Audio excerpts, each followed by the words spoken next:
Hi అండి, నమస్కారం అండి. ఇసుక విధానం, ఉచిత ఇసుక విధానం గత తెలుగుదేశం ప్రభుత్వ హయాంలో 2014 నుంచి 2019 వరకు అదే అమలైంది. ఆ తర్వాత జగన్మోహన్ రెడ్డి ప్రభుత్వం వచ్చినాక దారుణమైన దోపిడీ అందులో బయటపడింది. వేల కోట్ల రూపాయలు దోచేశారు.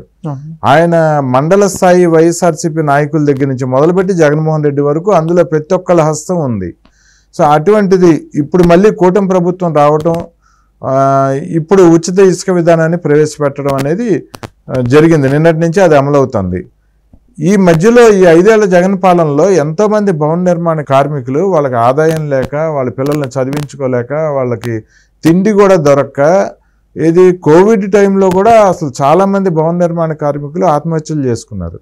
ఆ తర్వాత కూడా భవన నిర్మాణ కార్మికులు ఆత్మహత్యలు చేసుకున్నారు. రాష్ట్రంలో ఎప్పుడూ లేని పరిస్థితి. భవన నిర్మాణ కార్మికులు ఆత్మహత్యలు చేసుకోవడం అనేది అసలు ఎప్పుడూ లేదు రాష్ట్రంలో. అటువంటిది జగన్మోహన్ రెడ్డి వచ్చిన దిక్కుమాలిన పాలనలో మాత్రం ఈ భవన నిర్మాణ కార్మికులు చాలామంది ఆత్మహత్యలు చేసుకోవడం, కుటుంబాలు చిన్నాభిన్నం అయిపోవడం జరిగింది. అసలు జగన్మోహన్ రెడ్డి ఆ ఇసుక దోపిడీ ఏంటి, ఇప్పుడు మళ్ళీ తెలుగుదేశం పాలనలో ఈ ఉచిత ఇసుక ప్రకటించడం ఏంటి, ఇసుక ఉచితంగా ఇవ్వటం అనేది. సో రాష్ట్ర ప్రజలందరూ కూడా చాలా సంతోషంగా ఉన్నారు. ఇప్పుడు ఇల్లు కట్టుకోవడం మొదలుపెట్టారు. 5 ఏళ్ల నుంచి ఇల్లు కట్టుకోకుండా జగన్ పోతాడు, ఈసారి ఎలక్షన్లో ఎట్టి పరిస్థితుల్లో జగన్ ఓడిపోతాడు, ఓడించుదాం, ఆ తర్వాత మనం ఇల్లు కట్టుకుందాం, ఈ రేట్లు ఇప్పుడు మనం కట్టుకోలేమని చెప్పి చాలామంది ప్రజలు కూడా ఎదురు చూసిన పరిస్థితి. ఇప్పుడు ఈ ఉచిత ఇసుక విధానం ఏంటి, దీని గురించి ఏం చెప్తారు? రోజు మొదటిగా ముఖ్యంగా చెప్పుకోవాల్సింది ఏంటంటే, రాష్ట్ర ప్రజలందరూ కూడా చాలా హర్షం వ్యక్తం చేస్తూ ఉన్నారు.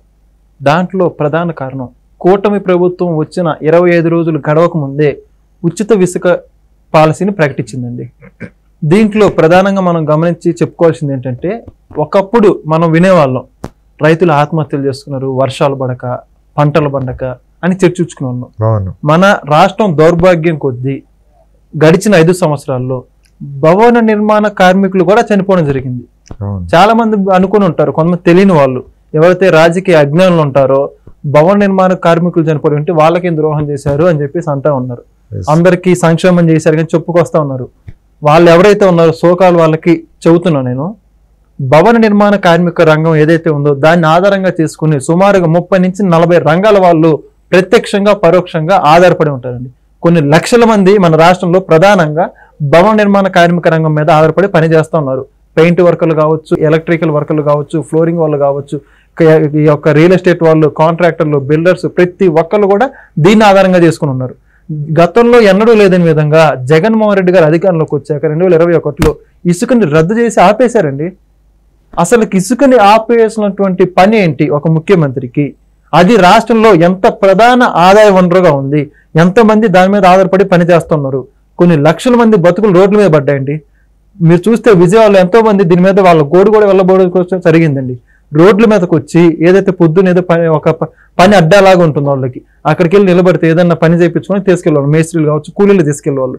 బట్ అలా తీసుకుంటే కూలీలు పక్కన పెడితే మేస్త్రులే పని లేక అప్పులు తెచ్చుకొని వడ్డీలు కట్టుకోలేక చనిపోయే స్థితికి కూడా వచ్చారు. చనిపోయిన మాట వాస్తవం. ఇవన్నీ కూడా ఎవరైతే కళ్ళు మూసుకున్నారో వాళ్ళందరూ కూడా చూస్తాను ఈరోజు చనిపోయారండి. ఈరోజు చాలా మంది సుమారు కొన్ని నెలల పాటు ఇబ్బందులు పడ్డారు. వాళ్ళందరూ చేతిలో పనులు లేక, ఇంట్లో తిని లేక, పిల్లల్ని చదివించలేక వాళ్ళ బతుకులే చిన్న చేతగా బతుకులు. అటువంటిది ఇసుక ఆపేసి ఏం సాధిద్దామని జగన్మోహన్ రెడ్డి గారండి ఏం సాధించారు? వాళ్ళందరూ ఓట్లతో బుద్ధి చెప్పిన పరిస్థితి కాదా?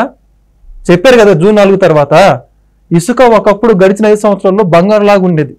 అసలు ఇసుక దొరకనంటే ఏమనుకున్నారండి? అసలు ఇసుక అంటే ఏంటి? అసలుకి ఆ రేట్ అంటే వాము ఇసుక మనం కొనాలని చాలా మంది మీరు గమనిస్తే చిప్స్ ఏదైతే చిప్ పౌడర్ ఉంటుందండి, అవును, చిప్స్ కి సంబంధించి ఆ పౌడర్ ఇల్లు కట్టించుకున్నారు, ఆ పౌడర్ తో పనులు జరిగించుకున్నారు ఆపుకోలేక.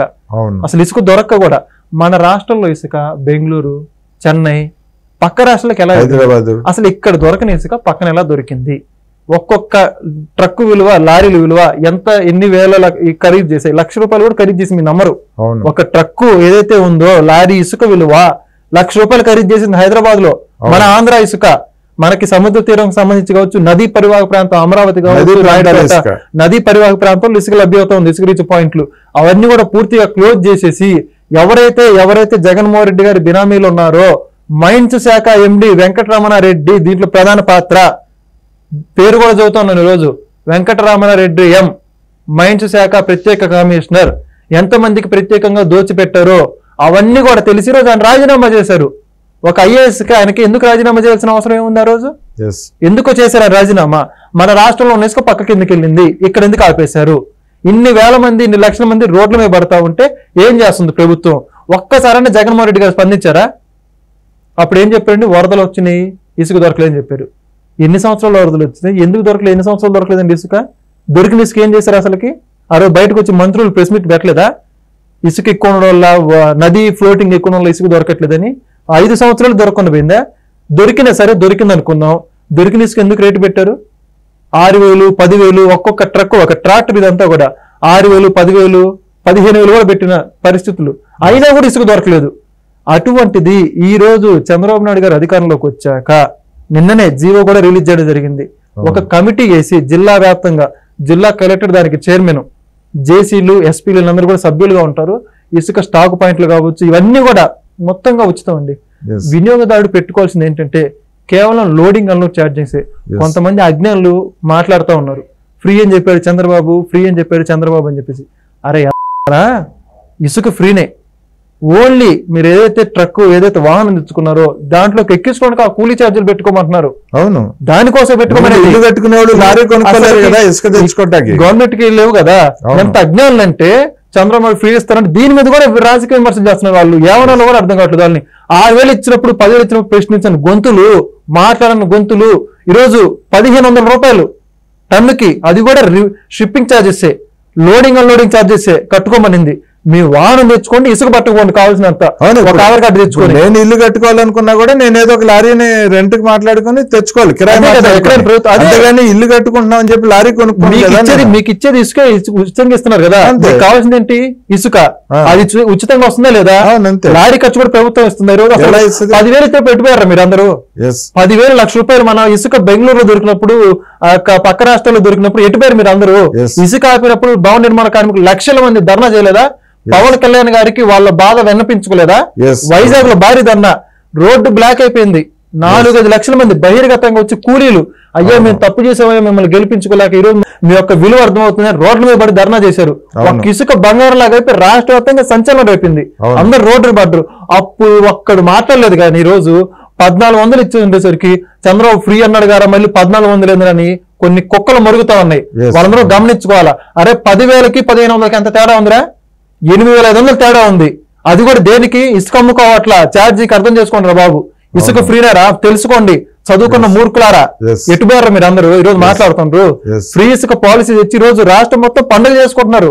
ప్రతి ఒక్క ఎవరైతే భవన నిర్మాణ కార్మికులు, రియల్ ఎస్టేట్ అందరూ కూడా చంద్రబాబు గారి పట్టాలకి పూల దండలు వేసి కాంట్రాక్టర్లు, బిల్డర్స్ చేస్తున్నమాట వాస్తవం కదా. ధర్నాలు చేసి కాంట్రాక్ట్లు కూడా చెల్లించలా. అసలు ఇసుక వాళ్ళకు కూడా దొరకలా. ఇసుక కావాలంటే కలెక్టర్, పై స్థాయి వ్యక్తులకి రికమెండేషన్ చేత ఏది, అది కూడా కొంతమందికే వాళ్ళ చేసి చెప్పించుకునే పరిస్థితి. ఈరోజు అలా కాదు. ఆధార్ కార్డు తీసుకుపోండి, మీ సమీపంలో ఉన్న కార్యాలయం కూడా ఏర్పాటు చేశారు, టోల్ ఫ్రీ ఏర్పాటు చేశారు.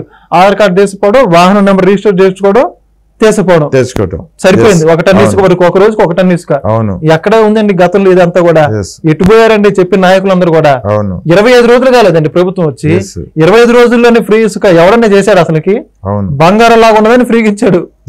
ఇది ఒక్కటి చాలదా? ఆయన చంద్రబాబు నాయుడు గారి నాయకత్వం ఏ విధంగా ఉందని చెప్పడానికి. ఈ రోజు ఎవరైతే మాట్లాడారు జగన్మోహన్ రెడ్డి గారు, అందరూ ఎటుపోయారో కూడా తెలియదు.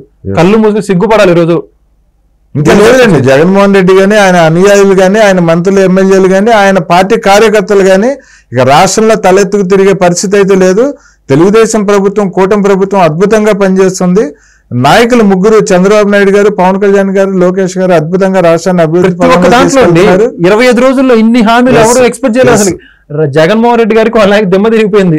ఒకసారి చూసుకోవాలంటే పెన్షన్ 7,000 ఏంటి, ఈ యొక్క డిఎస్సికి సంబంధించి ఆల్రెడీ నోటిఫికేషన్ జారీ చేయడం ఏంటి, దాదాపు మీరు చూస్తే 16,100 మెగా డిఎస్సి గడిచిన రోజులు ఎప్పుడు లేని విధంగా మెగా డిఎస్సి ఏంటి, ఈ యొక్క రోడ్లకు సంబంధించి ఎవరైతే ఇదేంటి, పౌర సరఫరాల శాఖలో తనిఖీలు చేసి ప్రత్యేక బియ్యానికి సంబంధించి కూడా ప్రత్యేక చొరవ తీసుకోవడం ఏంటి, యువకులకు సంబంధించి అదే విధంగా అన్న క్యాంటీన్లు ఏంటి, యువకులు స్కిల్ అసెస్మెంట్లు 25 రోజుల్లోపు ఎంత చేస్తుంది ఏంటి బాబు? అసలు ఇసుక ఇవ్వడం ఎవరు కూడా ఊహించలేదు. 25 రోజుల్లో ఇస్తానం ప్రకటించారు కానీ ఏ సంవత్సరం అవుతుందో ఎన్నో ఊహించుకున్నారు కానీ, బట్ ఫస్ట్ అభివృద్ధి చెందాలి రాష్ట్రంలో, పెట్టుబడులు పెట్టాలన్నా భవన నిర్మాణాలు జరిగితేనండి పని. ప్రజల వనరులు పెరుగుతాయి, రాష్ట్ర ప్రభుత్వం కూడా బిల్డింగ్స్ నిర్మాణం చేపట్టబోతా ఉంది. Yes, వీటన్నిటికి కూడా ప్రధానంగా ఉండాల్సింది ఏంటి? కన్స్ట్రక్షన్ డిపార్ట్మెంట్ కి సంబంధించి ఇసుక ఉండాలి. ఈ రోజు ఉండాలి. అమరావతిలో కూడా ఇసుక లభ్యంగా ఉండాలి. ప్రజలు ఇల్లు కట్టుకోవాలన్నా, ప్రజలు షాపింగ్ కాంప్లెక్స్ కట్టుకోవాలన్నా ప్రధాన వనరు అండి ఇది. ఇటువంటి దాన్ని ఇబ్బంది పెట్టకుండా దీన్ని కూడా ప్రవేశపెట్టడం జరిగింది. సో ఇలా కూడా ఆర్థిక మూలాలను పెంచడానికి చంద్రబాబు నాయుడు గారి ప్రభుత్వం కృషి చేస్తుంది. Yes. ప్రతి దాంట్లో ఇంతగా అభివృద్ధి చెప్పే మాటలో చేతల్లో చూపించిన ప్రభుత్వం ఇది కదా మాకు కావాల్సిందని Yes. ప్రజలందరూ కూడా సంతోషం వ్యక్తం చేస్తున్నారు.